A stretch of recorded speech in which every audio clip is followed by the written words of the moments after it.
The Red Sox are for sure cheating this year, right? So let's start with addressing with where I am podcasting from today. I know it looks like I am in an attic, and that is correct. Yeah, from So your my mom is getting married tomorrow. I'm in Kelowna right now, and of course my sister's in town from PEI. It's like the first time that the family has seen each other and stuff throughout this pandemic, where we've nice. all kind of been able to meet up. And of course they've got a full house. We go to the hotel here right away, but I needed somewhere to do this. So again, I just wanted everyone to know that like I've not become like this very brazen serial killer where I'm like podcasting now from where my victims are. You look like you're on the set of Arrested Development right now. Right? Okay, perfect. I'm George Senior up in the Yes. attic. Thank Yeah. you. Thank you for getting the reference for sure. Hello and welcome everybody to the Walk Off. I'm Scott Belford, joined as always by my good friend and co-host Adam Mack. We have got a phenomenal guest for you today, Kirby Sneed, AAA pitcher with the Toronto Blue Jays. He is in the midst of a very good season with AAA Buffalo Bison. We may even see him this year. That's how well he's doing. Big lefty. Got some things to say. So we'll get to that in probably 30 to 40 minutes here. Of course, if you're listening on YouTube, you'll just find that under the full conversation pull down tab there. Kirby Sneed. All of our guests are brought to you by YourRate.ca. Of course, Darren Brown, the mortgage broker, sure to help you get into that mortgage you're after, whether you're renewing your current one or looking for a new one. Darren Brown will help you out. That's YourRate.ca, paperless and COVID friendly. The Walk Off Podcast on YouTube and Instagram, at Walk Off Podcast on Twitter. We're quite active on all of those, so feel free to follow us, and we'll do the same right back. All right, buddy. Let's get into this, because we've actually got lots to talk about today. Yeah, I feel like it's a big show in front of us. I know. I had breakfast this morning. I'm ready for it. You're ready to rant. Now, listen, before we get negative, I do wish to start this cast off with a shining light of positivity. How many guys have won the Triple Crown? You already know this. Yeah, I'm not even going to guess because I know it. It's 11. In the history of all of In baseball. the history of Major League Baseball, there have been 11 Triple Crown winners. The last one, 2011, with Hall of Fame, soon-to-be Hall of Famer, Miggy Cabrera. And that really kind of skews the fact of how rare, like, just that there's been one recently within the last, like, decade or so. Because before that... It was 1968. Like, right. Like, honestly, man, as a baseball fan, to get to see a Triple Crown threat on the team you cheer for, that's not a thing. Like, that is not a thing. That's not something baseball fans get to enjoy, get to experience. And here we are watching a 22-year-old kid on this Blue Jays team, Vladimir Guerrero Jr. Just what a treat to watch.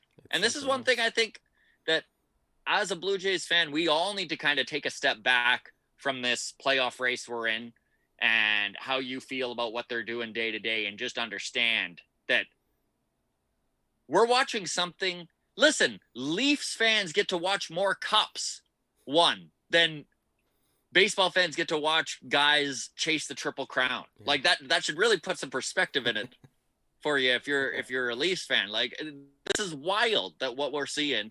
I mean, he is first in RBIs. He has 79 RBIs on the season. Like, Adam, there's 70 games left. Yeah. Like, it's unbelievable. He's second in home runs right now, 2 behind Shohei Ohtani. Vladdy with 32, Ohtani with 34, and he's nipping at his heels. And I mean, technically you could even say Vladdy's slumping a little bit, which is just absolutely astronomical to even think, because he's hitting 329, which is the worst he's hit all year. And he's 2 points behind Michael Brantley, who's hitting 331 for the top batting average in the league. Like, he is right there on the verge of the Triple Crown. Yeah. And before we get into some of the ups and downs and the trade deadline and, of course, the Cleveland Indians have changed their name and Nelson Cruz has moved. So before we get into all of that, I just wish Blue Jays fans, myself included, to take a step back and be like, we are witnessing something incredibly cool that most baseball fans will never get to witness in their fandom. No, you're right. It's pretty amazing. Whether he gets it or not, just the fact that he's even in the race and he's the fact we're 70 years games out and he's right there. Exactly, man. It is wild. All right, so now let's take a little bit of a negative turn here. Joel Payamps was traded to the Kansas City Royals for cash considerations a couple days ago. Now, fringe guy, he did well for the Blue Jays while he was in the pen. You know, kind of a low leverage dude, put up decent numbers. Yep. Now, he was recently moved down to AAA to make room on the 40-man roster. But something happened yesterday that bothered both of us. Yeah. And if you wish to kind of jump in here with the whole there was speculation. There was speculation as to why was he traded. I mean, we kept Chatwood, but we traded Like, there's a lot of guys where it's like, did we need to get rid of Payamps? He wasn't even that bad. Mm-hmm. You know, even the demotion was more of a, we just didn't quite have room for him on the big club. And then speculate, and I hate even using the word speculation because it wasn't presented as speculation, and I think that's what really the word reportedly kept being thrown around. Yeah, so across Twitter, across Instagram, across all these different platforms where a bunch of, what's the right word for it? A bunch of podcasters? Like, yeah. I don't know. I know. That's like, and honestly, some of the guys who reported on this, I quite like what they're doing content-wise for the Blue Jays. Yeah, I mean, that said, we're all in this together. We're all fans. We've all got our hot takes. But there's a difference between a hot take and speculating. And trust me, I'm going to speculate in a few minutes here about the Boston Red Sox. There's a difference between making a post going, hey, I wonder if this is why something happened, and putting in your tweet or your post that reportedly or sources speculation has it. Yes. Yeah, even speculation has it would be a more sincere term than what was being used. Basically, I mean, we're beating around the bush here, but it was being thrown out there that the reason Payamps was traded was because he wasn't vaccinated. And that he refused to get vaccinated. And that the Blue Jays didn't want to deal with issues at the border. Right? Obviously going back to Toronto in a week now. Now this ramped being up. Presented as this is the case. Like, we're hearing it. Obviously the Jays can't officially say it, but that is what has happened. This got so out of hand that poor Joel Payamps literally had to put out on his social media his vaccination card. Which shows he was vaccinated back in April. And doesn't that show you, too, the pressure of social media put on this guy? Like, this is a fringe ball player. The last thing he needs is one more obstacle to overcome getting to the bigs. Yeah. Anyways, we'll move on from here, but it is frustrating to watch that word reportedly thrown around by people who aren't reporters. And like, it's just like, I read it on a Reddit page, or so now it's fact. Or somebody texted me and was like, hey, do you think this happened? And now you're just presenting it. And it sucks when it's like, I mean, we have a decent following ourselves now, but when you hear stuff being presented and, you know, it picks up, this is the social media world we live in, right? Stuff gets picked up, and it's just... And it is a divisive subject right now, the vaccination stuff. So, like, it really put Joel in a really rough position. Totally. I just feel sorry for the guy to get dealt to Kansas City and then have this as, like, the stigma attached to him. Well, it's funny, too, because... makes him seem like not a team player. Last week or so, just tie this back into Vladdy here. Last week or so, my brother texted me, and I think it was a game that we were up like 10-0. And my brother had texted me that in order to help Vlad's MVP race, that we should throw him in relief in some of those blowout games, right? So I screenshotted that and I shared it to our Instagram page, just as kind of a haha, what do you think?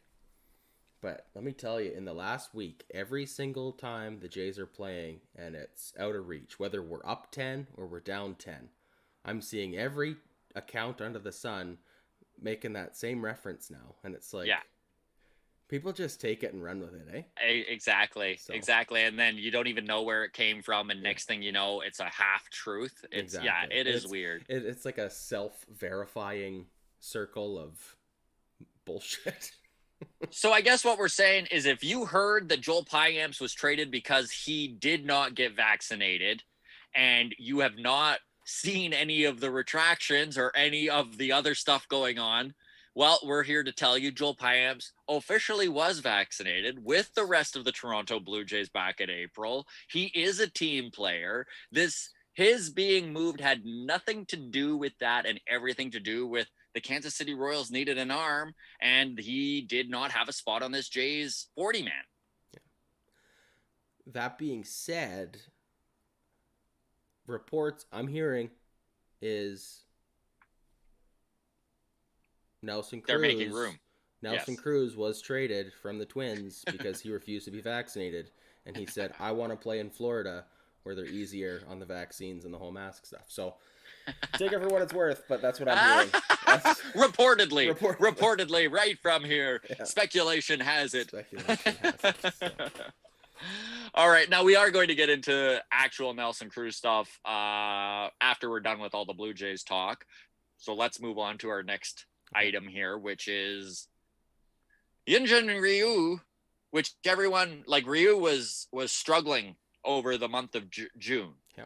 And a lot of it had to do, he wasn't locating his changeup. He wasn't locating his cutter. And Pete Walker sat down with him. They went over a bunch of old video and they figured out what was going on, which was he was dropping his arm slot a little bit. And so he wasn't finishing through with his cutter. So his cutter, instead of dotting that inside corner, all of a sudden was hanging out over the middle of the plate. And his changeup was overthrowing and it was way off of the plate. So like his two best pitches that he was throwing for strikes and dotting the corners all along, all season, April and May, looking dominant as per usual, all of a sudden was off and he was getting hit. But boy, oh boy, I don't know about you, man, but I'm not worried about the man anymore after his last two starts. He has looked lights out. No, absolutely. And I have a lot of confidence that that's resolved. I do too. Yeah, I feel like we're just... factor moving forward for Ryu is -5. Exactly. Stripling, on the other hand. Yeah, Stripling is worth worrying about, I think. A little bit. I think this next start here on Sunday is going to be very telling, and we'll be able to kind of judge what's going on. And I think that the front office is going to be watching very closely too, because we are only 7 days away from the trade deadline at this point. Yeah. So decisions need to be made. Pardon me. Speaking of the trade deadline. Yes. Listen, I did wish to talk about this a little bit. So there's 162 games in a baseball season, and we're 70 games from the end of the season. Now, the Toronto Blue Jays, yes, they did lose a couple heartbreakers to the Boston Red Sox. They are now 5 games out of that second wild card spot. Listen, in the grand scheme of things, I think every baseball fan has seen 5 games made up in like a week. Yeah. Lots of times. Yeah. Lots of times. Right? Where a team goes 7-0 and they just happen to catch the team that they're chasing slumping. Yeah. Or some head-to-head matches, whatever it may be. There is a large portion, and maybe I'm overstating this, large might be the wrong word, but I know that we sat down with Ben Nicholson-Smith on Tuesday. It was a great interview that's up on YouTube right now, as well as all of our podcast platforms. So if you're listening on audio, you could get it there as well. And he was very informative. He only had about 15 minutes, but he made time for us and it was beautiful. It's a great little snippet. But one thing that was driving me nuts is that there are some comments on there from fans that are like, throw the towel in. Why are we going to give up assets to try and make this team better? And I'm just a little surprised by that sentiment. Like, listen, I'm a realist I'm also a homer. So I am going to tell you that, yes, of course, I'm always going to be like, maybe this team can pull it off. And maybe I've just got rose-colored glasses on. But, dude, like, this offense is insane. Yeah. And to just, with 70 games left and only 5 games out, to just give up, I just don't see the advantage of it. Like, even when you listen, look at the Milwaukee Bucks, right? They just won the NBA championship. Right. Everyone, the speculation and the BS about Giannis not being able to do it, not being that big time guy, was ridiculous how much that ramped up. But that's the thing with championship teams, is that you need to learn how to win in big situations. And are the Toronto Blue Jays legit World Series contenders right now? Probably not. In fact, I would say no. Now, some ads may change that. Some trades may change that. But I think there is a lot of value in these guys like Bo Bichette and Vladdy Guerrero and Alejandro Kirk, who just got added back to this lineup, right? Like this young core of guys that are 22, 21, 23, even guys like Cavan, who's 26, you know, getting a little experience in the playoffs or even in a playoff hunt is a big deal down the road. Huge. No, the mental gains that this young core will make this year will pay off dividends next year and the year after that, right? You don't often see a team win the World Series the first year they have a shot at it, right? Like, there were a couple comments on that video that were just corporate shills for Rogers. I'm like, no, what the hell? Like, you're allowed to be 5 games out of a second wildcard spot with 70 games left in a baseball season and not feel you should be throwing in the towel and not be a corporate shill. Like, again, I'm aware that I probably have rose-colored glasses on at times, but my goodness, can we all enjoy this? The Blue Jays are in a playoff race. Absolutely. Anyways, some people will just never be happy, man. No, I feel sorry for them. Now, I did touch on it. I did wish to touch on our catching position because Danny Jansen just was injured. Listen, Alejandro Kirk wound up getting injured. And then when he was coming off of the IL, instead of making room on the 40-man roster because the Jays were in such a crunch, they put him in AAA. And you and I love this. Both of us were like, make him force their hand. Right.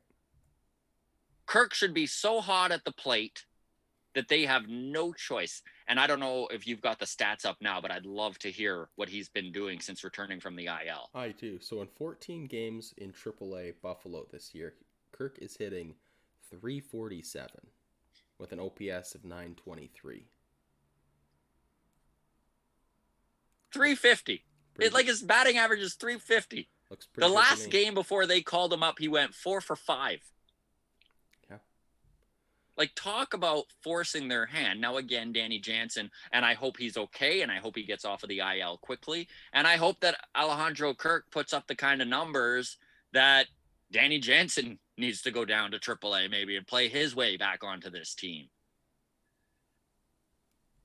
I think that Kirk is going to be so much better coming back onto this team than he was at the beginning of the year. Yeah.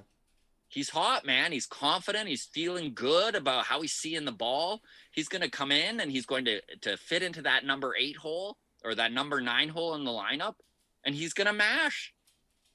Well, I think that Danny Jansen injury just saved him from a trade. Very possible. Very possible. I mean, Kirk is one of the biggest trade chips on this team that makes sense that they can move. Mm-hmm. Just with how well Gabriel Moreno is going and just how deep the catching position is for the Jays, which is one of their strong suits when it comes to their minor league system. We can't get rid of him now. Like, if we're going to make a playoff run, we can't get rid of Kirk, right? Like, no. Especially not with Jansen on the IL. Because even if Jansen comes back, there's, at this point, you go, he's injured his hamstring twice now, like a re-aggravation. Mm-hmm. You go, can we trust Danny Jansen to be around in late September? And hamstrings are one of those, just one of those things, reoccurring. Right? Yeah, you need it to heal right up or it can reoccur. It's like the oblique or Mm-hmm. the groin, right? It's one of those sticky ones. So it is good to see Kirk back on this team. I know that'll excite a lot of Alejandro fans, which there are Absolutely. plenty amongst the Blue Jay fandom. So the trade deadline, 7 days away.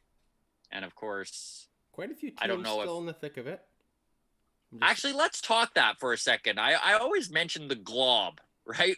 The glob of teams that are middling teams, teams that are within that 7 to 3 games back of that second wild card spot. Adam, do you want to go over those teams? Who's Right. in there? So National League, I'll start there because it is Yep. less of a glob. Looks like the Dodgers and Padres have a pretty secure grasp on the 2 wildcard spots in the NL. The Cincinnati Reds and the St. Louis Cardinals are both like 6.5, 7 games back of a wild Right. card. But beyond that, it gets pretty bleak. In the AL, however, we've got the Rays and the Athletics in the wild card spot. And the glob of teams who are close include the New York Yankees, the Seattle Mariners, the Toronto Blue Jays, and the Cleveland Guardians. Yeah. Maybe even the LA Angels, if you want to throw them in the mix, are 7.5 Sure. games back. So, but I mean, they're getting Mike Trout back. They've got Shohei Ohtani. They're not going to be sellers at the trade deadline. That's No, for for sure. And this is why I think it's going to be a very busy trade deadline. I think that there's going to be a lot of things going on because I think there's a lot of buyers this year. Normally, there aren't quite this many buyers. And I do think that we're going to see a very active trade deadline and probably some surprises, right? Some teams trying to take advantage of their assets and get as much back as they can. Like, look at Nelson Cruz, all right? So the Tampa Bay Rays picking up Nelson Cruz. They did so for a couple pitching prospects, Joe Ryan and Drew Strotman. So for Nelson Cruz, the Tampa Bay Rays picked up $5 million of his salary remaining, and then they gave up their number 10 and their number 21 prospect. This is something that Blue Jays fans should pay attention to because this is the type of deal that I think Atkins and Shapiro will be looking for. Taking on some money and then giving up, like, a great example, and I loved talking to him, but a great example of a guy that would fit in with that top 10 prospect type of thing is Zach Logue, that you can actually go on to the Walk-Off YouTube page and check out his interview. This is a guy who's 25, leads the Blue Jays affiliates in strikeouts. This is a guy who's not a top prospect, but probably a viable arm in the major leagues, or at least he's pushing for that. And I think that's the type of trade we're going to see. I know there's a lot of people out there that are throwing some big names around, right? Groshans and CJ Van Eyck and all these top 10 prospects. I would be surprised if they made a splash that big. I don't think they need to, is the truth. I think that the guys that they're going after when it comes to a bat and a bullpen piece, you may not need to give up like the Rays is a perfect protocol for what I think we're going to see around the league. That doesn't mean we're not necessarily going to see something wild like a Kirk or a Groshans move. But if that is the case, we're definitely going to see a guy coming back with some term, right? A guy who has some years of control. Yeah, a piece that they're going to plug in long term. Man, if I'm the Rays fans, I'm happy with this, right? This Nelson Cruz trade. And it's a little outside of what the Rays would normally do. Normally, they're not taking on $5 million. I was actually pretty impressed that they added such a big bat and were prepared to spend a little money to do so. So, question then. Obviously, the LA Dodgers aren't the runaway World Series favorites that we kind of all expected them to be at the start of the year. Still don't wish to play them in the playoffs, but yes, I agree. Do you think this trade is the Rays kind of looking at, hey, we could actually do this year? Or is this a move where they're still just trying to even solidify a spot in the playoffs? Like, that AL East is They're one game back of Boston. They're one game back of Boston, but then you look at like the Yankees are just always the Yankees. Yeah. And then you look at the Blue Jays. Like you gotta be, if you're the Red Sox or the Rays, you've got to be worried about the Blue Jays. Yeah, no, I know the you're Red for Sox sure. just swept us, but like you look at that batting order, and you don't have to wish them be to get hot. concerned. Yeah, you have to be worried about the Blue Jays. So I really think, I know you mentioned it being a busy time this trade week here. The Red Sox have to do something to improve. I think the Red Sox are going to do something. So the Jays can't stand pat here. No. And I don't think they're going to. And I mean, this is another thing that I get kind of tired of, is of the rhetoric of they better only get pitching. It's like, well, they're allowed to improve all the needs that they need to improve. You don't need to be solely focused on one thing, but I think they're going to address. I think they're going to bring in, personally, if I was to guess, I think they're going to bring in a major bullpen piece. I think they're going to bring in a viable starter, and I think that they're going to bring in another bat of some kind. Yeah, you're probably right. You're probably right about all that. So. Yeah. And you know what? This kind of stood out to me here. Prospect watch. Let's talk Austin Martin for 1 second here. Okay. This is a kid, and I just wish to reiterate when I say this is a kid. He truly is a kid. This is a 21-year-old man who is playing his first stint of professional baseball. Like, this is a kid right out of college, and he is currently leading the AA Northeast in on-base percentage. Yeah. The rarity of this is insane. To have a kid who has never played professional baseball start in AA and be able to recognize pitches like he does, to have that patience at the plate.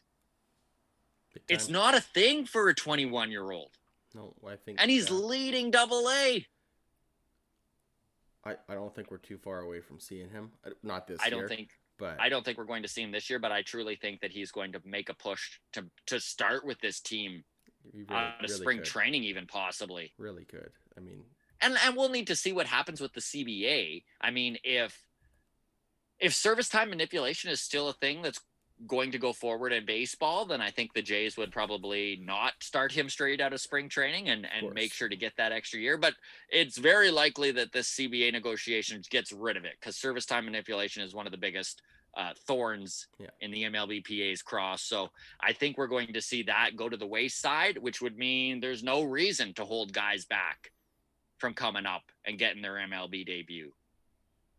Like, that's the thing, is that his plate discipline, that is just mind-blowing to me, that he's taking as many walks and seeing as many pitches as he is. No. And he hits for power, and he hits for doubles. His spray chart is it's very exciting. Exactly. Very exciting. It is very exciting. And the Blue Jays going into New York today to face the Mets, or the old Blue Jays, if you will. Yeah, pretty much. Yeah. Our pitching lines up for this series: Steven Matz gets his first go at his old team, and then you're going to see Ryu tomorrow and Stripling on Sunday. And boy, do we need some wins against this New York Mets team. Yeah, I'm worried about Stripling on Sunday. So am I. I'm actually excited for Matz. I actually can see him having a big game today. You know, he's going to be up for it. Yeah, no, former Met, definitely a return home of sorts. So absolutely, that'll be good. Well, we're speaking Mets, by the way. I think that one thing that I need to stop doing, Blue Jays fans need to stop doing, is acting like this team, this organization, won the Marcus Stroman trade. Okay. I love Anthony Kay, and I truly think that Simeon Woods Richardson is going to be a big piece in this Blue Jays rotation down the road. Mm-hmm. But until they are, this is not a win.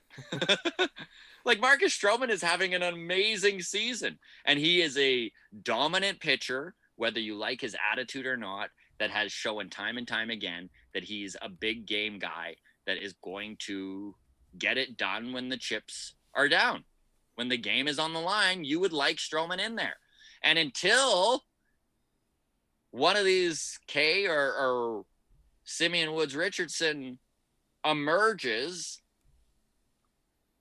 the Mets won the trade because they've got the best player. No, you're right. I mean, I'm not the biggest Marcus Stroman fan, but I respect what he does as a pitcher. No, I'll give you disagree? That. No. I just you can't evaluate the trade at all until we've seen what we got out of Simeon Woods Richardson there. Exactly. But yeah, of course. I mean, he's got a 2.59 ERA right now. He's been healthy. Yeah. I mean, he's been healthy-ish. He's a good piece in that very dominant Mets rotation. Yeah. All right. Did you have anything else to add Blue Jays wise before we move on to the MLB? Well, we got swept kind of by the Red Sox. I mean, one game got rained out. I just wanted to say, and this is going to sound like sour grapes. Oh, yeah. I think we need to, again, this is just speculation. This isn't, I haven't heard reports of or anything like that. No. But the Red Sox are for sure cheating this year, right? They for sure are, because and I'm confident saying that. I don't know how they're cheating. But Alex Cora, he's a do know is crafty guy. Hey, look, here's the thing. Here's my evidence. Alex Cora, manager of the Red Sox, again, after sitting out a year suspension for cheating. Just to reiterate. So an investigation determined that he was involved in cheating with the Astros in 2017 when they won the World Series. He was the manager of the Red Sox when they won the World Series in 2018. Was suspended for a year. Nobody expected the Red Sox to be any good this year. Mm-hmm. But they are. They sure are. I wonder if cheating would play a role in that. Once a cheater, always a cheater. Okay. And this is where what it comes down to for me is, if you cheated so successfully that you won 2 World Series, why would you stop? I mean, baseball throughout its history has been kind of the mantra of, if you're not cheating, you're not trying. Absolutely. I remember hearing that from my coaches when I was 12 years old. If you're not cheating, you're not trying. I can't imagine that Alex Cora got a 1-year suspension, slap on the wrist, and was like, "You're right. I better stop doing that." I mean, to some extent, everybody's cheating, so whatever. I mean, we do have George Springer on our team. Yes. But to think that the Red Sox aren't cheating is crazy. Right? Oh, I can't wait. I can't wait for the social media posts of, according to the walk-off, Boston is cheating again. Yeah, exactly. So, they don't know how, but they're pretty confident that Cora has found another way. I don't know how, but they're for sure cheating. Right? Yeah. We can agree on that? Am I crazy? I agree. Yeah, okay. Absolutely. Okay, yeah. So, anyways, kudos to you Red Sox fans. You're a bunch of cheaters, but... You're at the top. We don't know how, but we're pretty confident you're doing it somehow. Hashtag sour grapes for sure. All right, my man. Let's get into Yerman Mercedes. Okay. So he retired. Just retired. Now, of course, the rhetoric is this is all Tony La Russa's fault. Let's back it up. Yeah, let's back it up. Just to the start of this season. For anybody who doesn't know who Yerman Mercedes is, he's a 28-year-old. Yes. Rookie, right? 11 years in the minors. Finally kind of made his breakthrough and came onto the scene hot as ever. Right? Yeah. I think 8 for 8 to start his career. Batted .400 through the first month of his career. Hammered, 9 home runs? Something like that in April. Yeah. And then I think they were up 15-3 against Cleveland. There was a 3-0 pitch, and it was one of these unwritten rules, just don't swing. They had a non-pitcher pitching, and he belted it. He swung, he belted it, and this was kind of like a big deal after the game, was like, he shouldn't swing in that situation. This is what La Russa said. La Russa came out in the media. And this is... at the press release, yeah. This is Yerman Mercedes' own manager, came out and was like, that's Bush League. He shouldn't have done that. Drama ensued. I'm sure there was a lot more drama behind the scenes that we didn't even hear of, because we heard a lot of it that did come out. Recently got demoted. Yes. Even more recently retired. Was not happy with his demotion. Yeah. How do you feel about all this? I mean, well, so he's come out of retirement. His retirement lasted for about a day. Yeah. I don't know. In all honesty, man, like, everyone is blaming La Russa. He killed this kid's career. We saw this coming. Old man La Russa out to just destroy fun. Yep. Personally, he's 28. Look at his numbers after April. Yeah. Look at his numbers leading up to that 3-0 count. He didn't become cold after that.